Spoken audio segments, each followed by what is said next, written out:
This week on Anglers and Appetites, we return to the lodge at Palisades Creek in Irwin, Idaho. Teamed up with an amazing group of boys and girls who have been given an opportunity to experience life on river time. It's fun, it's amazing, and it's a once-in-a-lifetime thing, and I want to take that and go for it. It's just the perfect place to be and experience what God has made. Having experienced atrocities in life no one should ever have to face, these kids are now seeing a different and more positive view of what life really has to offer. Anglers and Appetites is coming right up.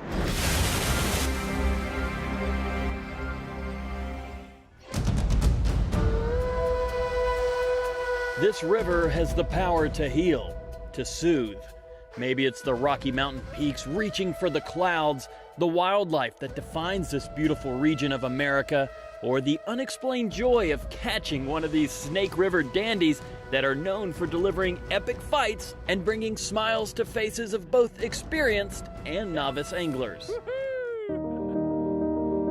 Steve Davis is the founder of the nonprofit known as On River Time. Their mission: to heal children who have experienced abandonment, abuse, or neglect in their young lives.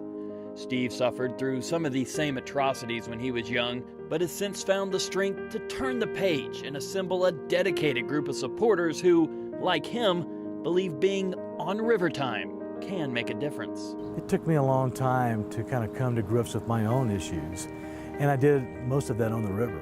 And so we decided to create On River Time so that we can give something back to these kids that have suffered some of the same things that I and other people have done.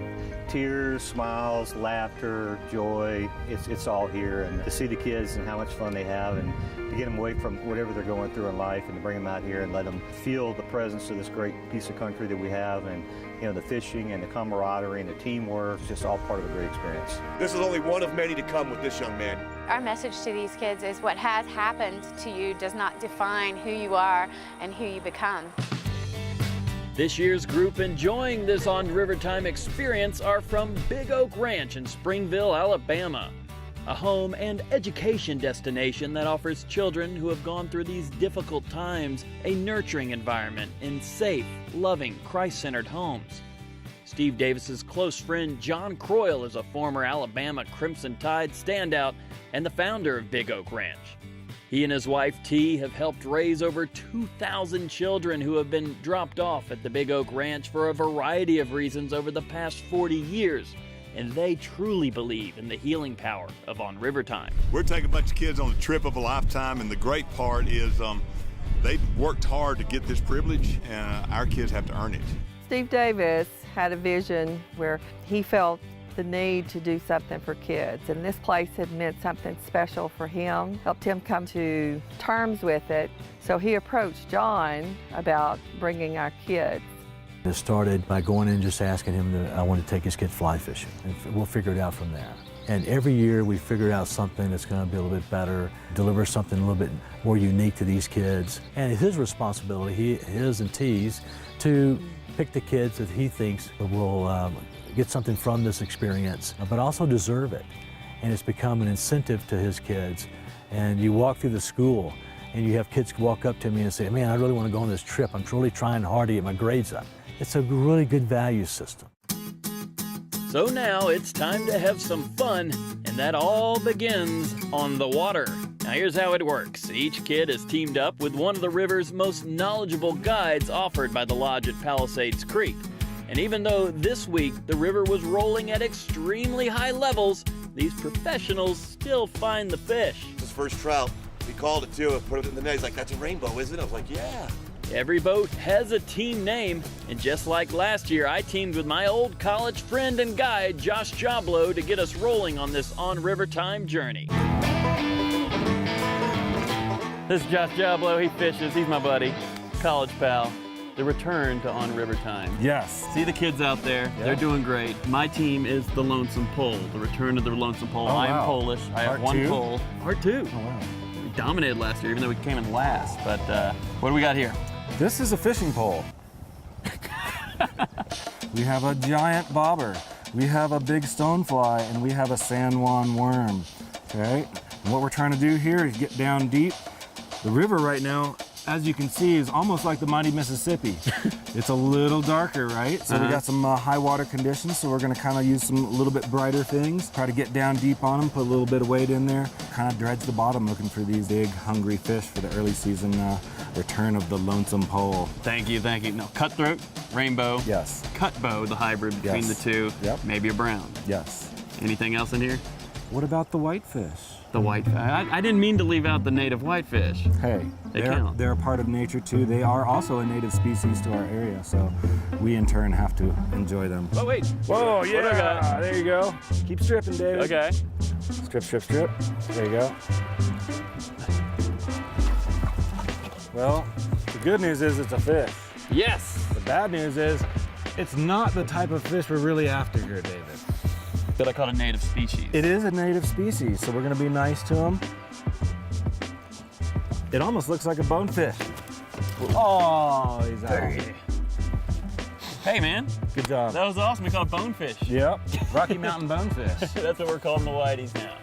When we return, the kids begin to track down the trout, and Big Phil tracks down his own culinary trophies back at the lodge with Chef Bob.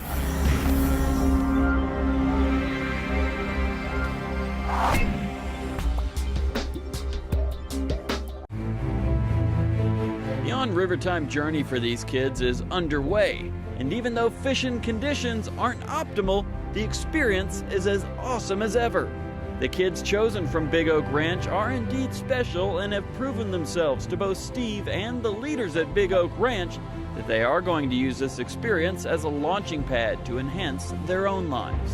And so you see a transition that happens in their life where you see these dead, empty faces that gradually see light. Those are the kids that we've selected to come. These are the kids that have made the decision that they don't have to be what they came from, they don't have to be what they've suffered, that they can step beyond that. I had absolutely no idea that I'd ever even go to Idaho in my life, and I don't even know how I got led here. It was just absolutely wonderful finding out just a few weeks ago that I'd be able to come here. We have an effect on the guides too, for the guides to get bonded with them like their own kids or something. And it's really special for those kids to have that, because some of them never had it. And these kids look up to us, you know, and we don't realize that, and we don't see that on a day-to-day thing. We see, put me into the spot and catch me a fish. Yeah. And with these kids, it's put me into your river and show me some fun. And that's the way I love it. Before we get back on the river, let's take a detour to home base, the lodge at Palisades Creek. A frequent getaway for the Fonz himself, Henry Winkler, and of course the appetite himself, Phil Proctor. You see, while I make friends with the guides on the river, Phil spends his time exploring the culinary skills of the lodge's own Chef Bob Swanson. Baby, how you doing? Phil, how are you? Good to see you again. I know, man. We had a great time last time Bob and I got together, and I had some skirt steak. Skirt steaks. First of all, it's a lot of food tonight. What do we got? Yes, it is. We've got barbecued ribs. We have buffalo raviolis with wild morel mushrooms. Morel mushrooms. I am not familiar with these. Morel mushrooms are a local mushroom in the region. They're wild. They grow in burn areas, and they also grow on the valley floor. Kind of rainy weather. They grow really fast. You go to look for morels, they're not there. 2 days later, there they are. It's a big popular thing here. A lot of people in this area look for morels in the spring. A lot of our guides will find them on the islands of the South Fork. It's just kind of a timing thing, just like fishing. Actually, these came from my lovely girlfriend. She found a hot spot the last couple of days. They were picked about 10 miles from here. Well, you know what? I heard that these were not good to just eat raw. No, they do produce a toxin when they're raw. So what we're gonna do is we're just gonna lightly cook them in a little bit of garlic and butter, and then we're gonna top the buffalo ravioli with the sauteed morels. Buffalo ravioli. Oh, but he knows how to get my attention, okay? I understand. Here we go, Phil. We're gonna just basically take a little butter. Get that pan going. I'm gonna throw a little bit of garlic in there, not much at all. You don't want to overcook them. And we're gonna take a handful of mushrooms here. And essentially this is all we're gonna do. We're gonna add a little salt and pepper to it. And we're gonna saute them just for probably not even a minute or two. Got some great kids up here. You get a chance to feed everybody. How do you come up with the menu? Well, we try to work with foods that are from the region, of course. Some people come to Idaho, so they want to eat stuff that's locally grown and produced in this area. We try to gear it around elk, buffalo, trout, salmon. So there's our sauteed mushrooms, and then what we're gonna do is we're gonna put them on a ravioli. Basically, we're just gonna blanch off the ravioli a little bit in the hot water here. We're just gonna give it a little browning on the flat top here. Oh, so we're gonna grill the ravioli. Yeah, and we're just gonna put some of this tasty morel garlic sauce on there, like so. Like so. And then a little bit of parsley on the like top. The way Bob kind of builds it. It's and then like that's it. Bob the builder here. Bob the builder. Actually, I am a builder too. And I was going to ask you about that. Now, there's some furniture in the lodge, a new lodge for the kids, a new cabin. And I understand you built a lot of that. Yeah, I did. Actually, one of the owners, Patricia, bought some trestle wood, which is from the Great Salt Lake. It was stored underwater. The bar tops and the entry bench in the new cabin are out of trestle wood. So it's kind of that rustic look, which is kind of what we're after here.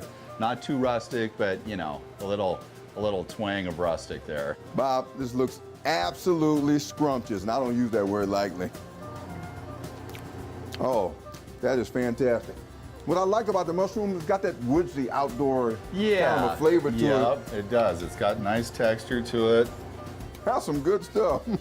All right, Bob, the ribs are out, the beans are out, the potato salad. It's about time for us to come up with the assembly line. We've got ribs, buffalo ravioli, baked beans, potato salad, and some corn. All right, so I'm gonna throw like 2 of these down. We know our kids are really hungry. I'm gonna put the beans right here. Nice, all right. nice. So Bob, I'm gonna put this right in the middle. You got it. And bam. So perfect. Here's where with a handoff. I'm handing it off. Did y'all see that? That was so cool. We've got some fresh corn with some roasted red peppers and green onion. I'm hearing you. And then we've got a couple of raviolis we're gonna put on this side of the plate. Woo, do it, Bob, do it. And then we've got some fresh morels right here going on the top. Don't be so mean. Oh, yeah. And then some fresh parsley, and there we have it. That is a beautiful dish. I right want to hold there. that with you, man. Okay, Bob, this is a beautiful plate. We got a lot of kids out there. We're going to get them fed real quick. Bob and I are going to sit back here and make the assembly line. Don't y'all go away, because when we come back, I don't know what David's doing, but we're going to catch up to him. Seriously.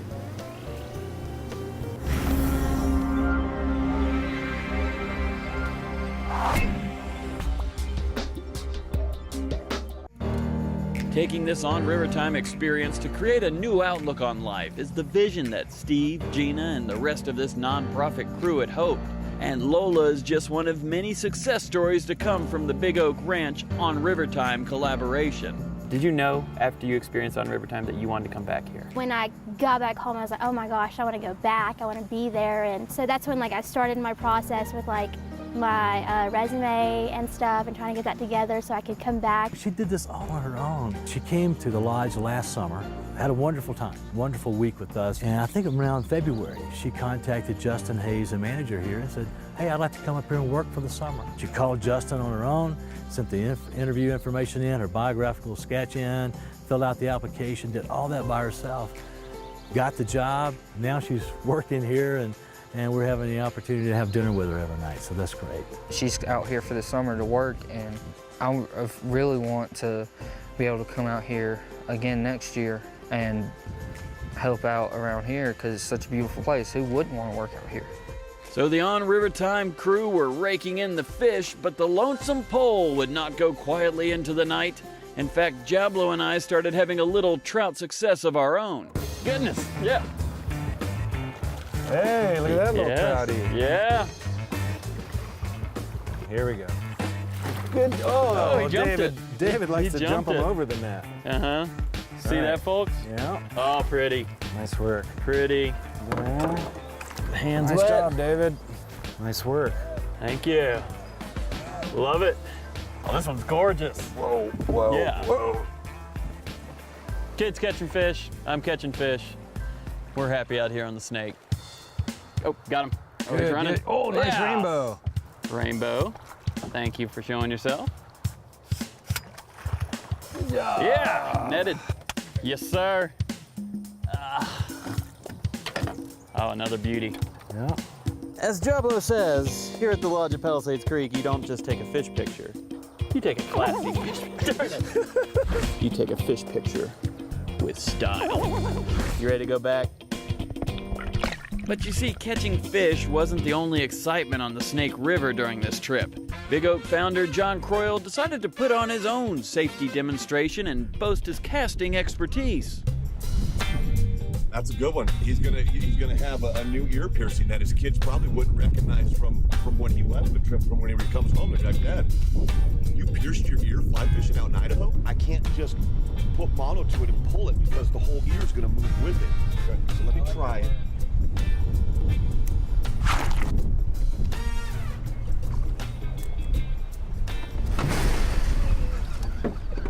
You're a stud, buddy. Most people would have just been out.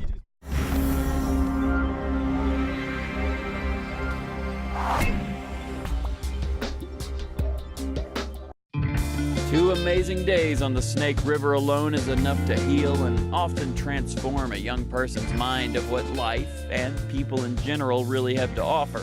Add on to that a trip to the cloud-splitting peaks of Grand Teton National Park, and you really start to notice that the smiles on the kids' faces become a more frequent occurrence. And that's the goal, along with catching fish, of course. And when the kids aren't on the actual river, there's a hidden gem on the lodge's property that I had to discover for myself. So Shade Stotts, who has worked at the lodge at Palisades Creek since 2004, took me down to a well-stocked pond behind an entertainment cabin for guests known as the Liar's Den for a few casts. Even though the river's not in optimal condition right now, we're still catching fish, but That's correct. there's always that one more fish you want to get. There's the one more fish. That's why we've come down here to Elijah's Pond. Now, I've got a little disclaimer here. If you see this giant dog in the background, his name is also Dave, so I'm a big fan. This is Shade's dog. So let's fish before Dave gets in there. That's right. So, he was sniffing at that. He was going for the top bug. Rough cast there. Hit, there he is. Oh, yeah. Yes, sir. Woo! There you go. Nice, Dave. That's it. Thank you. That's beautiful. Yeah. Beautiful. That's it. Hit, hit. Oh, yeah. Oh, yeah. Woo! It's just something about a fly rod. Makes it so much more fun. Showcase what we have in the Snake. It's just easier to find them here. Woo! Hit, hit. Oh, yeah. Oh, yeah. Gonna have to share this one with Dawn Rivertime kids. Right. Man. He'll tire out here. Maybe. Maybe. He definitely ate his Wheaties. Plenty of protein in this guy. Perfect. Oh, beautiful fish. Oh, I smell some food. I think Phil's cooking, folks. Not rainbow trout, not brown trout, something special that Bob's cooked up. We got a lot of hungry kids coming in. We do have a lot of hungry kids. We better get started. All right, so Yeah. I'm the Susu chef, and if you want to know what a Susu chef is, it's like I'm not officially trained, but I love helping out in the kitchen. All right, Bob, tell me what's on the menu tonight. Okay, tonight is pork chop bone-in. This particular pork chop is a haluka pork chop, which is from the Beeler family. It's a free-range pork. These hogs get to go outside, they get to hang out in the straw, they get to do things like we get to do. They're not in a cage. Bob, you got me laughing on that one, man, because I feel like a hog sometimes hanging out, and I'm not in the cage either. So anyway, what we're gonna do with this pork chop here is we're gonna sprinkle an Earl Grey tea dry rub on the pork chop, Phil. You're gonna put tea on my pork chops? We're gonna do a little tea, a little salt and pepper, all ground up in a coffee grinder. We're gonna sprinkle both sides. We're gonna let it sit for about 15 minutes. And then we're gonna grill it. Let me tell you the real reason why I like bone-in. Because when I'm eating it, I just pick it up by the bone.